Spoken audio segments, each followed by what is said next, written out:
Hello everyone, hope you all are doing well and welcome back to the Baking Analyst channel. On this channel, we cover everything from cryptocurrencies to economics to personal finance with a focus on DeFi and yield farming as a wealth generation tool. So if that sounds interesting to you, do consider leaving a like and subscribing to this channel. If you're completely new to DeFi and you're wondering how on earth these people are earning sizable sums of passive income by staking their cryptocurrencies on decentralized protocols, I actually have a free online course for you, linked down in the description below. You can get it with a free trial of Skillshare, cancel at any time, and it'll come at no cost to you whatsoever. This video is made in partnership with myself. I just want to take the opportunity to say that our new Discord server is now soft launched. You can just jump in and have a chat with the other members of our community. It's a growing community, and we're just all talking about different farms that we're in, and all, making sure that we don't leave any stone unturned and we are able to get in early and get that kind of alpha. What's even better is early community members or members of a Discord server will be getting lifetime free access to all future features to be implemented. On top of that, I've been getting a number of emails from viewers saying that even after the online course that I've been giving out on Skillshare, they need guidance in, setting everything up. And that's completely understandable because I understand Web3 can be quite difficult to use for newcomers who have never had exposure to this. I am offering live paid walkthroughs, no financial advice and no controlling of a computer whatsoever, just walk through on my own screen, and that is something you can contact me about using the email in my channel description. And finally, if you're a crypto project and you would like to KYC to the world through this channel and demonstrate your commitment and the legitimacy of your project, well, we're open to hearing from you as well. Simply drop us an email in the channel description. So with that shilling out of the way, let's jump right into today's video. Today we'll be talking about how exactly I'm making $250 a day through yield farming. And the inspiration of this video is that from the last videos on how you can become a Defi Millionaire and how much I made in yield farming after 1 year, I realized that a lot of people just wanted to see what exact farms I was in. So I thought maybe we could do a monthly kind of recurring content around this theme to see what farms I actually have skin in the game in rather than just reviewing random farms that have high APRs. So if you would like to see more of this kind of content, do remember to leave a comment down below. So with that inspiration taken, let's jump right into today's video. So $250 a day sounds like a big number, and you might be wondering,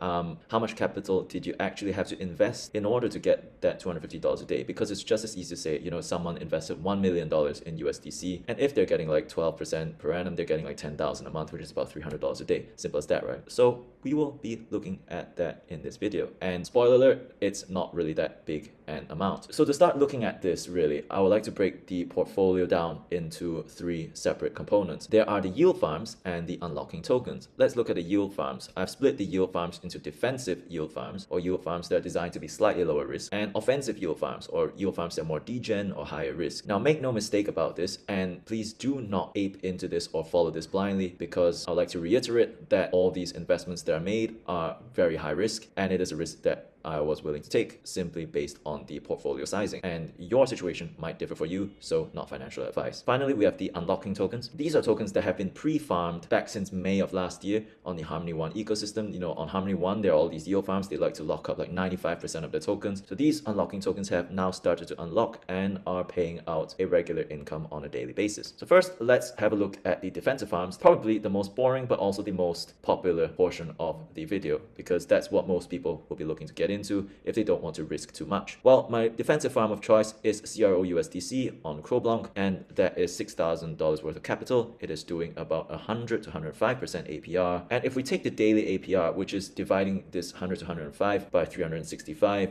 we get a daily rate of $17. And to prove that I am not just making this up, we can go over to Croblanc over here, and we see that we have a total of 105% APR currently going on, 0.29%, so I was being a bit conservative, and slightly over $6,000. So this one's paying out about slightly more than $17 a day. Not too bad, right? Given that it's just about $6,000 in the pool. And the reason I chose $6,000 as the sizing for this portfolio is because that's basically the amount of initial capital that I personally invested in DeFi from cash since 2021. So anything outside of this, you can think of it as house money, or money that has been earned through compounding of gains on a daily basis over the past year. It's not that I'm really that okay with losing all of that. It will still be pretty disappointing, but at least I have my initial investment covered in a lower risk pool. Next, we move on to offensive farms, and this one's a funny one because if you've been in a Meerkat Finance or MMF for the past few weeks, you will have known that the price of MMF has just gone up tremendously. And funny thing is, this offensive allocation used to be half the entire portfolio, and it just pumped to 14,000. And currently the rates on that are 420% APR. And if we take 1.15%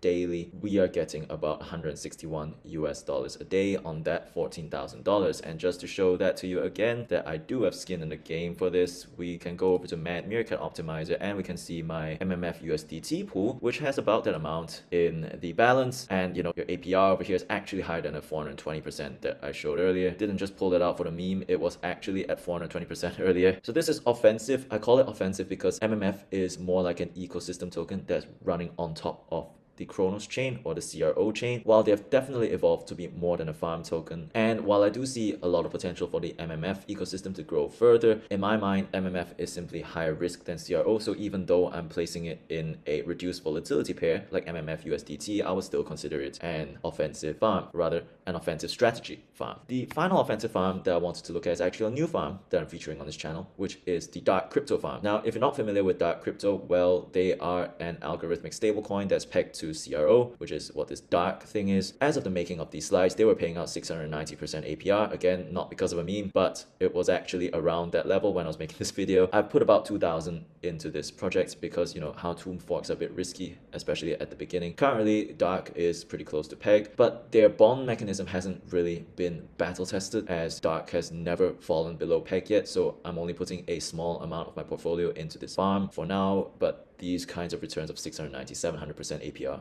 are crazy. That would net you about $38 a day. And looking at DarkCrypto, we see that, yeah, actually APR has gone up to 751%. One thing I do like about DarkCrypto, and I might cover this further in a future video, is the fact that they are partially collateralized. The Dark token is not just algorithmically stabilized like the regular tomb fork, where it just depends on the expansion and contraction of supply. However, rather it is backed by this insurance of CRO. The DAO actually buys back CRO to put in this insurance balance to back each Dark token with a certain amount of CRO. So basically, if the worst comes to worst and DarkCrypto just falls through the floor, each Dark is still backed with 0.41 of a CRO. Knowing this, it is easier to make an informed calculation of what my maximum plausible downside would be in CRO terms if I were to put my coins into an LP containing both Dark and CRO. So obviously this is a 60% downside for Dark at the most, which would be a 30% downside for the entire pool, just a back of the envelope calculation. So having that as a known quantity really helps, because we know that,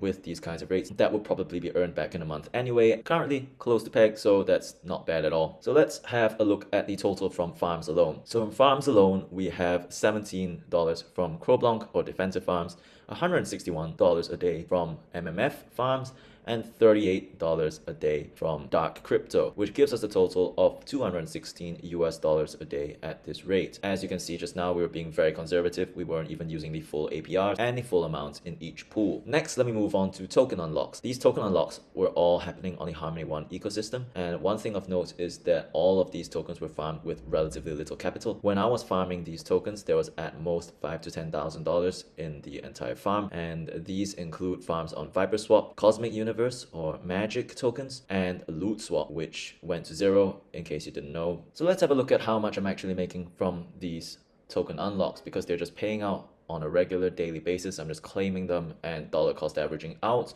or leaving the allocation as is depending on the token. So first, let's look at the Magic unlock, and this one I'm pretty happy with it because it used to only be a couple of $100 when I first farmed it, but it has since gone up 100x and reached $11,000 in paper value. It has gone beyond this though. It has gone all the way to $4 at one point. Alas, we are where we are. Magic is around the 1.2 mark. Yeah, we have 11,329 over here, so I'm just assuming 11,000. If you divide 11,000 by 325, which is the amount of days that are left, this is a typo, there will be $34 a day. So $34 a day from Cosmic's Magic, and I'll probably be leaving some of them as Magic and staking them in the new 1Fi DEX, because Magic is a GameFi project that does appear to be developing a unique proposition. It is just a nice exposure to GameFi in case it continues to grow, and I think it could continue to grow because its market cap is still so low, right? It's still only 12 million market cap, which is smaller than things like Viperswap, which I can't say the same thing about. Let's move on to the next one, which will in fact be the Viper Unlock, and that just started happening a few days ago. For now, there is about $900 in there, with Viper being about 39 cents in value. So if we go over to Viperswap, oh, it's actually dropped to about 37 cents. So, you know, it's going to be slightly less than this. So $850, and $850 divided by 365 would be about, well, slightly over $2, right? So let's just say $2 a day. And I do believe that given the stagnation of Viperswap on its own, I do completely expect that Viper will go to zero over time. You know, out of that $850 that we saw just now, probably only 30 to 40% will be actually recoverable. So that will be about $300, $400. Well, if it's more than that, then, well, surprise me, that would be nice to have. Finally, I wanted to talk a bit about this whole loot unlock situation, and that would be just slightly over zero. The original team sold out of the project and basically caused a lot of loss of faith in the project, and you know, everyone just started leaving. Eventually they got taken over by Cosmic Universe, and they have decided that they will keep LootSwap around until 20% of the unlock has completed, and after that the rest of the tokens will simply be lost to time. You won't be able to unlock it or swap it out, or there'll be so little liquidity left that, you know, it is basically worth zero. In terms of the total daily amount from unlocks, we have 34 from Magic and $2 from Viper per day, which gives us $36 a day. And so totaling everything up, we had $216 from farms and $36 from token unlocks, giving us a total income of $252 a day. But out of all of this, there are of course lessons to learn, right? So the first one is that farming early definitely pays off. As we can see, those Harmony 1 tokens, they're currently paying $36 a day and could pay even more, for example, if Magic goes up. And it's important to remember that all these coins were farmed with relatively little capital. They were not farmed with $20,000, they were farmed with probably $4,000 to $5,000 at each time. The next one is balancing risk and reward, because looking at these APRs, it is very easy to think, okay, then why not just ape all $22,000 right into DarkCrypto, for example? That would pay you like 700% APR, and that will give you 140,000 US dollars a year, which is probably over 350 US dollars a day, considerably more than the 250 shown here. But you must also remember that algorithmic pegs can fail if you go all in on a high APR project and it goes to zero, or you lose a huge chunk of your investment. That is a huge opportunity cost, because you not only lose that chunk, say $5,000, but you also lose all the compounded gains that $5,000 could have made for you in the coming years. Finally, a meme for you all. Some of you may die, but that's a risk I'm willing to take. Lord Farquaad from Shrek. Some projects will go to zero, and that's fine. That's a risk that we are all willing to take when we go into crypto. You know, regulators always like to be a bit bearish about crypto, and while they might have a vested interest in protecting the dominance of the fiat system, that is actually true to some extent, right? There are some projects that will go to zero, and that's something that we just have to expect. And all along, we were not counting the locked tokens because that was a distinct probability. That's something that happens along this journey. So I hope this video has been interesting and informative. If you'd like to see more of this kind of content, well, do leave a comment down below. And if you like our videos in general, well, do consider subscribing to the channel and leaving a like. And with that being said, I'll see you in the next one. Thanks for watching.